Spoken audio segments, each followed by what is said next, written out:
There was a time when being wealthy in China was considered glorious, when entrepreneurs were celebrated as heroes of economic reform, and building a $1 billion fortune was a mark of patriotic achievement.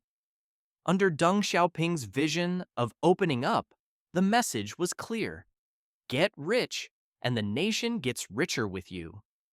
But something has fundamentally changed. In the China of Xi Jinping, to get rich has become decidedly dangerous. Billionaires are vanishing into government detention without warning or explanation. Investment banker Bao Fan disappeared in February 2023, and nobody has seen him since. Property tycoon Ren Zhiqiang was sentenced to 18 years in prison after calling Xi a clown. Tech titan Jack Ma was forced out of the empire he built, his company carved up by the state. The Huron Rich list reads less like a roster of success and more like Xi Jinping's hit list. The number of dollar billionaires in China has plummeted by more than a third since 2021, falling from 1,185 to just 753. And those who remain are scrambling for the exits.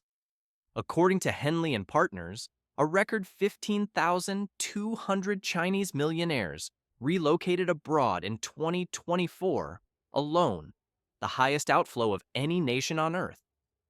But where do you run when your government has shown it can make anyone disappear?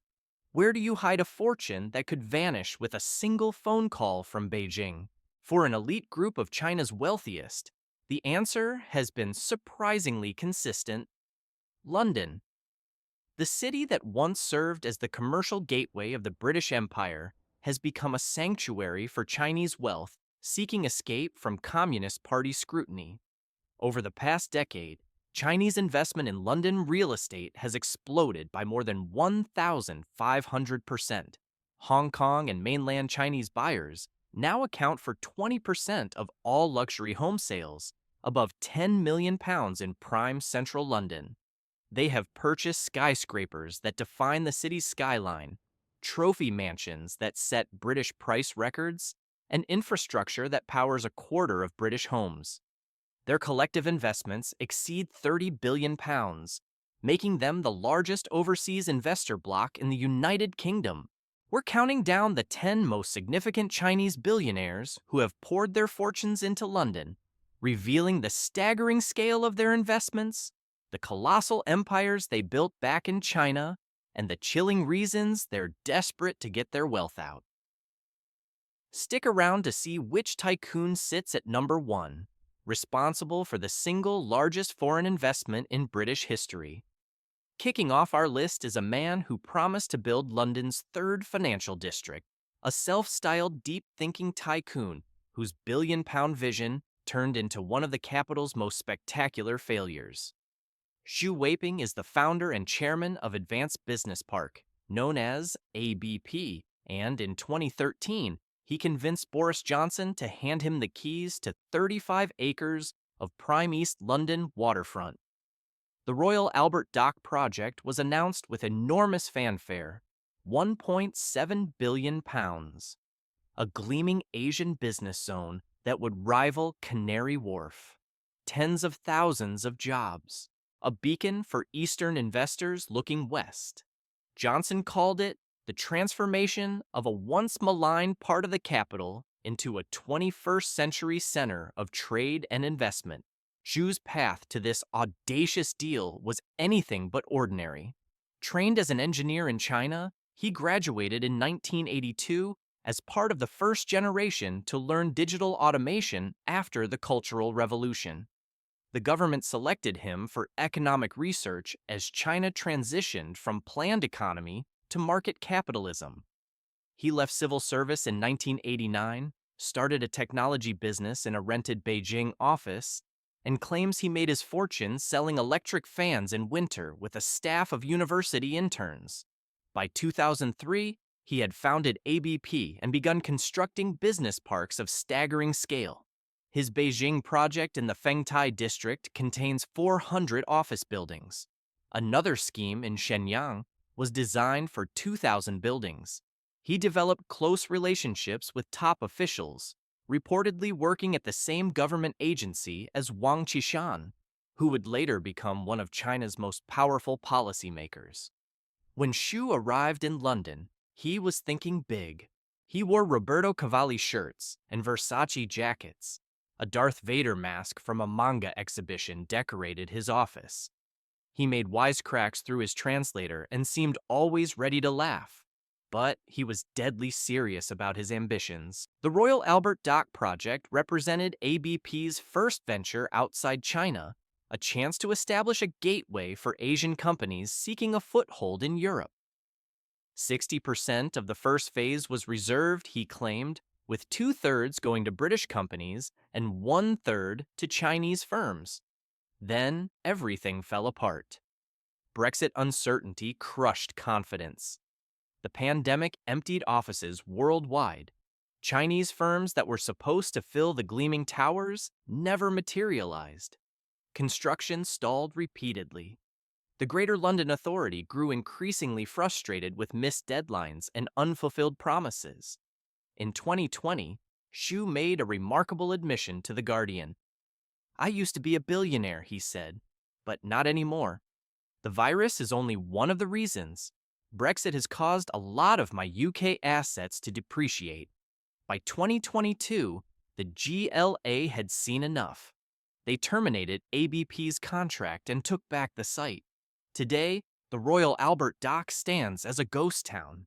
A handful of pristine office blocks sit empty in a sea of tarmac and overgrown scrubland, monuments to ambitions that collided with reality." Xu Weiping's dream of London's third financial district became a cautionary tale about the gap between grand visions and harsh economic truths. But while private developers like Xu struggled, state-backed Chinese entities were pouring money into London with far greater resources and patience. At number 9, we have Greenland Holding Group, one of China's largest state-owned real estate developers, and part of a wave of institutional capital that flooded into London during the golden era of UK-China relations. Founded in 1992 in Shanghai, Greenland grew into a Fortune Global 500 giant, with projects spanning super-tall skyscrapers across the Chinese mainland and aggressive international expansion into the United States, Australia, and Europe. In January 2014, Greenland announced something that caught the attention of the entire property world: a £1.2 billion investment in 2 major London developments. The projects included residential towers at the Ram Brewery site in Wandsworth and a significant development at Canary Wharf, combining commercial and residential space. This was not a speculative bet by a lone entrepreneur. This was the Chinese state itself deciding that London real estate represented a safer, more stable investment than opportunities at home. The numbers tell the story of what was happening. According to Jones Lang LaSalle, Chinese investment in London real estate rose more than 1,500% between 2010 and 2013, climbing from £54 million to over £1 billion. By 2013, Chinese investment in London alone accounted for more than 50% of all Chinese real estate investment across Europe. Greenland's announcement came during an era when Chancellor George Osborne was actively courting Chinese capital, declaring in 2015 that no economy in the world is as open to Chinese investment as the UK. For state-owned enterprises seeking diversification away from China's increasingly volatile property market, London offered something invaluable: transparent legal systems, guaranteed property rights, stable returns, a gateway to global finance protected by centuries of common law. When state-owned developers invest, they send a signal. But when a nation's sovereign wealth fund invests, that signal becomes a statement of official policy. At number 8 sits China Investment Corporation, the investment arm of the Chinese state itself, managing over $1.2 trillion in assets and representing one of the largest sovereign wealth funds on Earth. Established in 2007 to manage a portion of China's massive foreign exchange reserves, CIC was funded with $200 billion in initial capital and tasked with generating returns that would benefit the Chinese nation. Their London investments have been substantial and strategic. CIC has participated in consortium purchases of trophy assets, invested in the Canary Wharf Group, acquired stakes in Thames Water Infrastructure and Heathrow Airport, and built a portfolio of prime commercial office buildings in the City of London worth billions of pounds. The presence of China's sovereign wealth fund in London real estate sent an unmistakable message to private Chinese investors. If even the Communist Party's own investment arm recognized the need to diversify outside China, if Beijing itself was parking national wealth in British property, then surely individual billionaires should follow. The floodgates were open, and waiting on the other side was a Chinese insurance giant about to make one of the most symbolically powerful acquisitions in the history of London finance. At number 7, we have an acquisition so symbolically loaded, it sent shockwaves through the global financial establishment. Ping An Insurance Group, China's largest insurer managing trillions in assets for over 200 million customers, purchased one of the most iconic buildings in British finance. In July 2013, Ping An paid £260 million to acquire the Lloyd's of London building from a German fund managed by Commerz Real. The significance of this transaction cannot be overstated. Lloyd's of London is not merely a building. It is the birthplace of modern insurance itself. The institution where marine underwriters first gathered in Edward Lloyd's coffee house in the 17th century and invented the very concept of risk management that underpins global commerce today. A Chinese insurer now owned the building where insurance was born. The Lloyd's building itself is an architectural marvel designed by Richard Rogers and completed in 1986. Its distinctive inside-out design places all the services on the exterior, with pipes, elevators, and ducts exposed in gleaming stainless steel, creating one of the most recognizable structures in the City of London's financial district. For Ping An, founded in 1988 in Shenzhen as China's first joint stock insurance company, the acquisition represented far more than a property investment. It was a statement of arrival on the world stage. Here was a company that had grown from nothing into a Fortune Global 500 giant with market capitalization exceeding $100 billion, now planting its flag at the symbolic heart of Western finance. But beyond prestige, the acquisition reflected a cold calculation that Chinese insurers were increasingly making. Insurance companies manage enormous pools of domestic savings and must invest those reserves to meet future policyholder obligations. In China, the options were troubling. A property market showing signs of dangerous overheating, stock markets prone to wild volatility, regulatory uncertainty that could change the rules overnight. London commercial property offered something unavailable at home: reliable yields in a transparent market governed by rule of law, denominated in a stable currency, protected by legal frameworks that had functioned for centuries. Ping An's purchase of the Lloyd's building opened the floodgates for Chinese institutional investors. It demonstrated that London's most prestigious trophy assets were available to Chinese buyers with deep enough pockets. And it paved the way for even larger, more ambitious acquisitions to follow. Coming in at number 6 is a man who once stood atop Asia as its richest billionaire, whose fortune peaked at $28.7 billion, and whose London investments were part of an audacious plan to dominate global entertainment.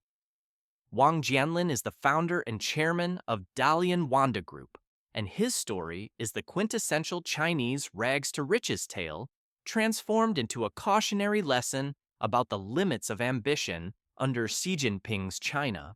Born in October 1954 in Sichuan province, Wang joined the People's Liberation Army at just 15 years old, lying about his age to enlist. He served 17 years in the military, rising to become a regimental commander by age 27. After leaving the army in 1986, he took a job as an office administrator in the city of Dalian. 2 years later, using an $80,000 loan, he took over a small struggling property developer called Shigang Residential Development. He renamed it Dalian Wanda, and over the next 3 decades transformed it into China's largest commercial real estate company. By the time Forbes crowned him Asia's richest man in 2016, Dalian Wanda owned over 21 million square meters of prime commercial real estate, including 168 shopping plazas, 82 luxury hotels, and 213 cinemas across the Chinese mainland. His 2012 acquisition of AMC Theaters for $2.6 billion made him the largest cinema operator in the world. Wang's London investments reflected his soaring global ambitions. In June 2013, he announced a £700 million luxury hotel development at 19 Elms, part of the massive regeneration zone south of the Thames. The project would include a 205-meter tower planned as one of Europe's tallest residential buildings and the first Wanda hotel outside China. That same year, he acquired a 92% stake in British yacht manufacturer Sunseeker for £320 million. He purchased a 10-bedroom mansion in southwest London. His son, Wang Xikong, was educated at Winchester College and University College London, cementing the family's ties to Britain. In 2017, Wanda agreed to purchase the 9 Elms Square site for £470 million. Then Beijing's attitude toward overseas investment changed dramatically. In mid-2017, the Chinese government announced restrictions on foreign acquisitions, specifically targeting real estate, entertainment, and sports, the exact sectors where Wang had been most aggressive. Officials instructed banks to halt financing for Wanda's overseas deals. The message was unmistakable. Wang's planned acquisition of Dick Clark Productions collapsed. He walked away from 9 Elms Square. He sold his stake in 19 Elms. He divested theme parks and hotels across China for $9 billion. The man who had boasted of carrying out the greatest number of overseas acquisitions in company history suddenly pledged to reduce corporate debt to absolutely safe levels. His net worth collapsed from $28 billion to just $4.2 billion today. His personal motto, "Stay close to the government and distant from politics," proved impossible to follow when the government decided his foreign investments had gone too far. We are only halfway through our countdown, and the fortunes are already staggering. From sovereign wealth funds to insurance giants to cinema moguls, these tycoons have poured billions into London's skyline. But what drives such desperate diversification? What makes billionaires abandon the country where they built their empires? Let us know in the comments which story has surprised you most. And if you are finding this fascinating, hit that subscribe button. The wealth and power we are about to reveal is on another level. The top 5 includes arrested executives, convicted fugitives, and the most powerful business dynasty in Asian history. Now, back to the countdown. Breaking into the top 5 is a man whose story encapsulates everything terrifying about building wealth in Xi Jinping's China. Hui Ka-yan, also known as Xu Jiayin in Mandarin, was once Asia's second richest man with a fortune exceeding $45 billion. He built China Evergrande Group into the nation's largest property developer, a colossus with over 1,300 projects across 280 cities. He was a Communist Party member for more than 3 decades, a prominent philanthropist who attended Xi Jinping's celebration of the party's centenary in Tiananmen Square. And yet today, he sits under arrest, banned from Chinese markets for life, his fortune destroyed, his company liquidated, and his secret London mansion at the center of a scandal that revealed how desperately China's elite were trying to move their wealth beyond Beijing's reach. Hui's origin story reads like Communist Party propaganda. Born in October 1958 in rural Henan province, he was the son of a woodcutter. He rose from absolute poverty, working at a steel mill after university, before quitting in 1992 to chase Deng Xiaoping's promise of economic reform. He founded Evergrande in 1996 in Guangzhou and relied on aggressive borrowing to fuel explosive growth. The strategy worked spectacularly. By 2017, Evergrande's revenue reached $69.5 billion. Hui's personal fortune peaked at $45.3 billion. He owned Guangzhou FC, China's richest football club, invested in electric vehicles and theme parks, and cultivated an image as a patriotic capitalist whose success embodied China's rise. But behind the public image, Hui was quietly moving assets to London. In January 2020, a 45-room mansion overlooking Hyde Park sold for £210 million, the most expensive house ever sold in the United Kingdom. The property at 280 A Rutland Gate spans 62,000 square feet in Knightsbridge, previously owned by the estate of Saudi Arabia's former Crown Prince Sultan bin Abdulaziz.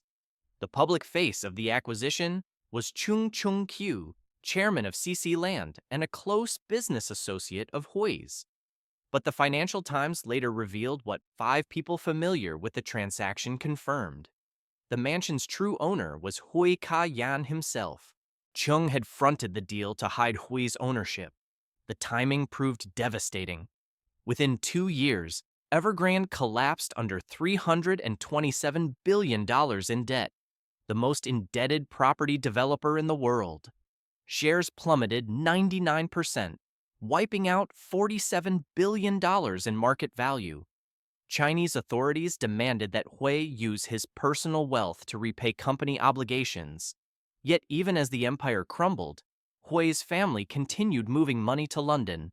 In September 2022, 9 months after Evergrande defaulted on its debts, Hui's ex-wife, Ding Yumei, purchased 33 luxury London apartments for £49.8 million. Court documents revealed her global real estate portfolio exceeds $350 million. She currently resides in one of those London properties, a £5.4 million home, with 2 of her children and 2 grandchildren. In September 2023, Chinese police detained Hui and placed him under residential surveillance. In March 2024, he was fined $6.5 million, banned from China's markets for life, and accused of overstating company revenues by $78 billion. His net worth has collapsed below $1 billion. The London mansion that was supposed to be his sanctuary became evidence of how China's wealthiest were racing to escape before the walls closed in. It remains unclear whether authorities will ever be able to seize the assets Hui and his family successfully moved to British soil. At number 4 is a man who proves that for some Chinese billionaires, London offers something even more valuable than investment returns. It offers refuge from justice itself. Joseph Lau Luan Hung is one of Hong Kong's richest men with a fortune estimated by Forbes at $13.1 billion. He is also a convicted felon and fugitive who has not spent a single day behind bars for crimes that would have imprisoned him for 5 years. Born in July 1951 in Hong Kong, Lau attended the University of Windsor in Canada before returning to join his family's electric fan manufacturing business. In 1986, he acquired a controlling stake in Chinese Estates Holdings and transformed it into a major property developer with premium retail and commercial assets across Hong Kong's most valuable districts. He became famous for extravagant spending. Between 2009 and 2015, he purchased 5 diamonds for $127.5 million, including the Blue Moon of Josephine, at the time the most expensive diamond ever sold at auction, which he bought for his 7-year-old daughter. His art collection, featuring works by Warhol and Gauguin, was valued at approximately $1 billion. In March 2014, a Macau court convicted Lau of bribery and money laundering. Prosecutors proved he had offered 20 million Hong Kong dollars to Ao Man Long, Macau's former public works director, in exchange for favorable land concessions. The court sentenced Lau to 5 years in prison in absentia. He resigned as chairman of Chinese estates and has never returned to Macau or mainland China, where he would face arrest. Instead, he retreated to his London properties. Lau's British portfolio is substantial. In 2010, he purchased a 6-floor mansion at 82 Eaton Square in Belgravia for £33 million, located a 20-minute walk from Buckingham Palace in a neighborhood that has housed prime ministers, Russian oligarchs, and James Bond actors. In 2011, Chinese estates acquired Goldman Sachs' offices at River Court on Fleet Street for approximately £300 million. In 2016, they purchased 14 St. George Street in Mayfair, the headquarters of Kleinwort Benson, for £122 million. Today, Lau is reportedly marketing his Eaton Square mansion for £90 million as Chinese Estates sells London assets amid mounting losses from investments that went catastrophically wrong. Those losses trace directly to Lau's membership in an exclusive circle of Chinese tycoons known as the Big Two Club, a private poker group that included Hui Ka-yan of Evergrande, Henry Cheng of New World Development, and Chung Chung-kyu of CC Land. These billionaires backed each other's deals and investments for years. Chinese estates held a major stake in Evergrande that evaporated when the company collapsed. The same network that enabled fortunes to flow secretly into London also spread contagion when one member's empire imploded. And at the center of that network sits a man who has made more London investments than perhaps any other Chinese billionaire alive. Entering the top 3 is a billionaire who transformed £51 million into an empire worth over $1.5 billion. A man who splits his time between Hong Kong and London, owns super yachts and a Boeing aircraft, and has reshaped an entire district of the British capital while rarely uttering a word to the press. Samuel Tak Lee is the chairman of Prudential Enterprises, a Hong Kong-based property company founded by his father in 1958, and his London investment stands as perhaps the single most successful Chinese acquisition in British real estate history. Born in April 1939 in Guangdong Province, Lee was raised in Hong Kong and educated at the prestigious Diocesan Boys' School before pursuing higher education in the United States. He earned bachelor's and master's degrees in civil and environmental engineering from the Massachusetts Institute of Technology, followed by an MBA from Harvard Business School. This combination of technical expertise and business acumen would define his investment philosophy for decades to come. In 1994, Lee made the move that would cement his legacy. He purchased the 14-acre Langham estate in London's Fitzrovia district for approximately £51 million, acquiring it out of receivership from a distressed seller. The estate spans Great Portland Street and surrounding roads in the West End, comprising 1.3 million square feet of prime commercial property. Today, that same estate is valued at approximately £1.6 billion, a return of more than 3,000% over 3 decades. Tenants include the BBC, the Royal Institute of British Architects, and hundreds of other occupiers ranging from galleries and restaurants to medical and educational providers. Lee did not stop at the Langham estate.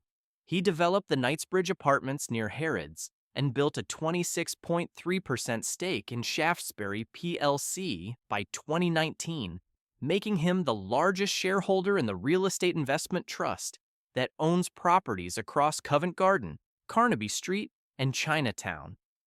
His attempted takeover of that £4 billion portfolio was ultimately blocked, but he sold his stake for £436 million. In 2017, he divested his Tokyo real estate portfolio, built since 1999, for approximately $1.2 billion. His net worth stands at $3.7 billion, according to Forbes. Lee lives between Hong Kong and London with his wife and 7 children, maintaining a lifestyle befitting his fortune. He reportedly owns the super yachts Polaris and Kogo, a Boeing aircraft, and an extensive car collection.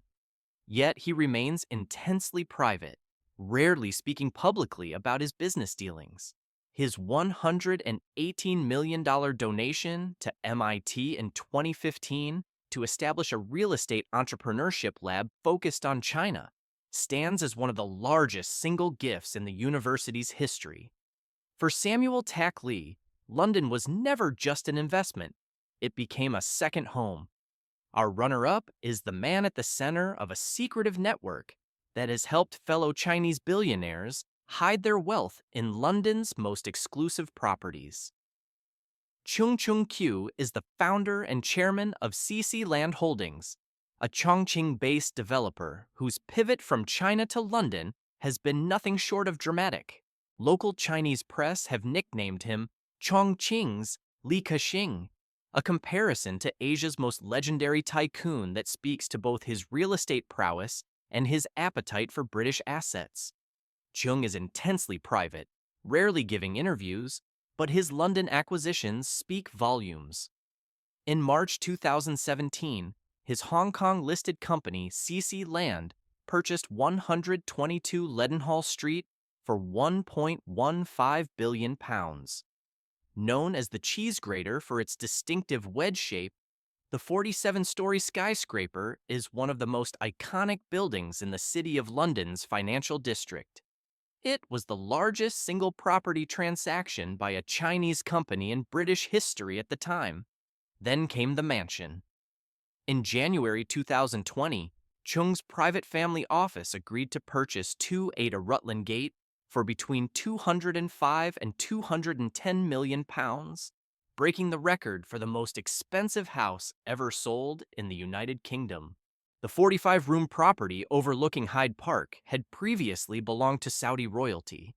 Chung's approved renovation plans include a triple-height ballroom, an Olympic-sized swimming pool, and a 2-level basement for his collection of luxury cars. But as the Financial Times revealed, the Rutland Gate mansion was not truly for Chung himself. He had fronted the purchase for his friend and fellow poker club member, Hui Ka-yan, the Evergrande founder who would later be arrested. This is the role Chung plays in the world of Chinese billionaire wealth. He is the facilitator, the trusted intermediary who helps fellow tycoons move assets beyond Beijing's reach. His company's financial statements tell the story of systematic capital flight. CC Land's mainland China assets dropped from 98% of its portfolio in 2014 to just 7% by 2018, while its London holdings rose to 88%. And now for the #1 spot, the Chinese billionaire who has poured more money into Britain than any other, whose investments touch the daily lives of 1/4 of all British households, and whose systematic pivot from east to west signaled to billionaires around the world that the era of building wealth in China had reached its end. Li Ka-shing is not merely a billionaire, he is a legend. Known as Superman in Hong Kong, Li was born in July 1928 in Chaozhou, Guangdong Province. His family fled to Hong Kong during the Japanese invasion. His father died of tuberculosis when Li was still a teenager, forcing him to quit school and work in a plastics factory at 14. By 22, he had started his own plastics company with borrowed money. He named it Chung Kang after the Yangtze River, invoking the image of countless streams combining into a mighty force. That philosophy of aggregation would define his empire building for the next 7 decades. Today, Li Ka-shing's net worth stands between $37 and $40 billion, consistently ranking among the 40 richest people on Earth. The Times of London and Ernst & Young named him Entrepreneur of the Millennium. But it is his British investments that reveal how the smartest money in Asia views the future.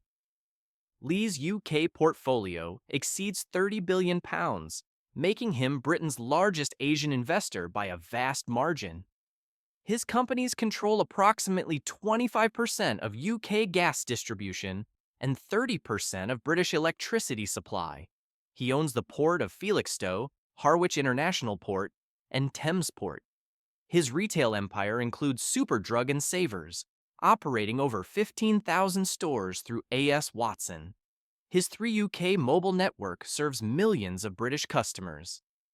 CK Asset Holdings is building a £1.26 billion development at Convoy's Wharf in Deptford, creating 3,500 new homes.